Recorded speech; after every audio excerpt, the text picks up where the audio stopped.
Hello everyone and welcome back to another video. In this video, we'll be covering the fall of the Qin dynasty and the Chu-Han Contention. It's the year 221 BC and the Qin had just unified China under their first and only emperor, Qin Shi Huangdi.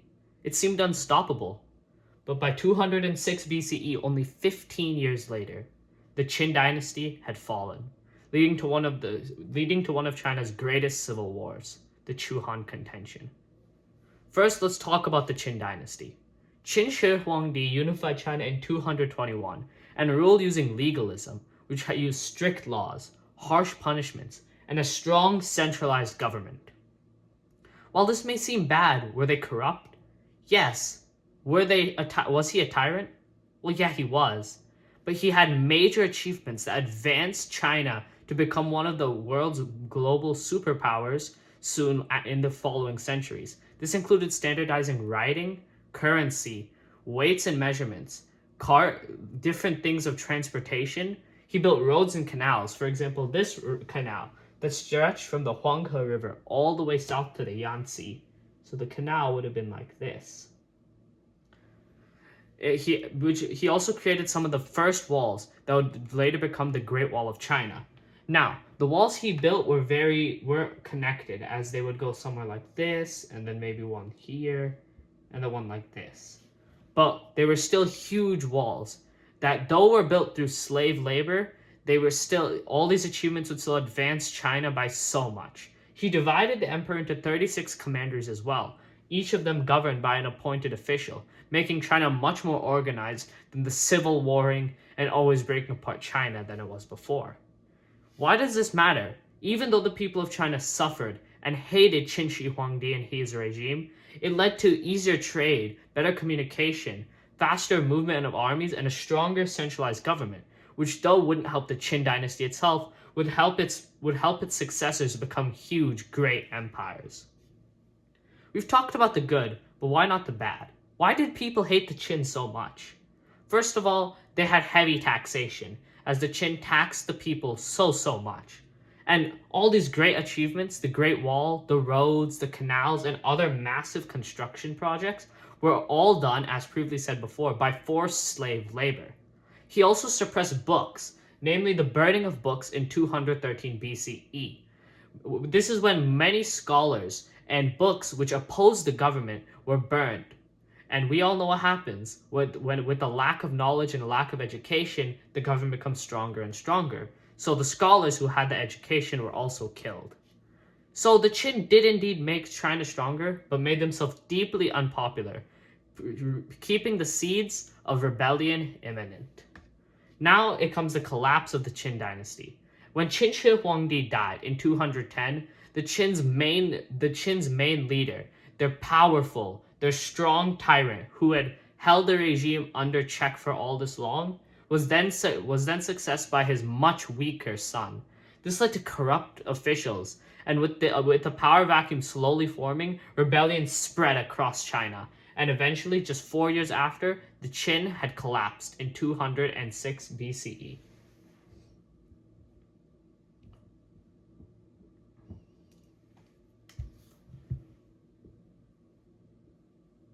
It's now the year 206 BCE and many rebellions have spread across China.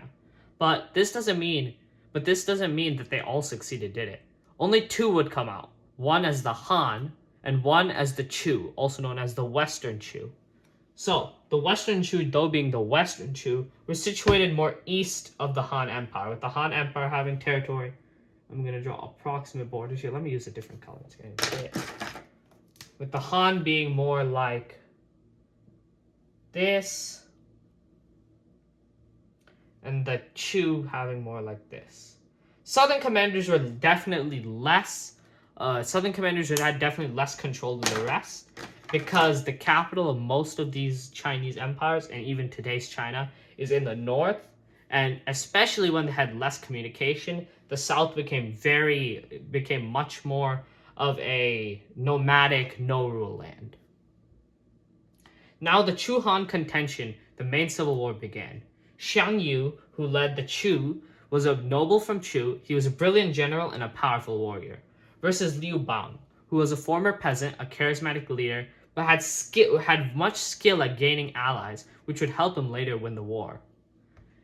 After the Qin fell and both rebellions split, there were 4 years of brutal civil war. Even though Xiang Yu had better battlefield command and won much more battles and was personally probably the better general, as he won battles, Liu Bang, using strategies, allies, and, well, manipulation, would eventually slowly win the war, even as Xiang Yu won the battles. And now we come to 202 BC, at the Battle of Gaixia, which was in the more southern parts of China.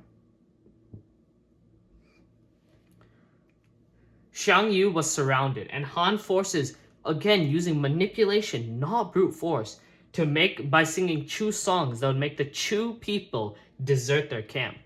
As you see, it may seem like the Chu were indeed the better fighters, and yes, they probably were. Using manipulation and skilled strategy, Liu Bang would force Xiang Yu to flee south of the Wu River, which is the most southern river I have drawn on the map. Now Liu Bang would then found the Han dynasty, which would last for 400 years, albeit with a little bit of a separation in the middle. But that's all for next video. Would Liu Bang repeat the Qin dynasty's mistakes after unifying China and once again create an empire that would be deeply unpopular and eventually destroyed because of a weak successor? Or would they expand and become one of the greatest empires China knows? Our question for next time is, what did the Han open to connect them to the Western world, like Rome and other European countries we've talked about before? What road did they open specifically? Thank you for watching, and leave in the comments, would you guys like me to go back to Rome for my next video, or are we staying in China? Thanks for watching. Bye.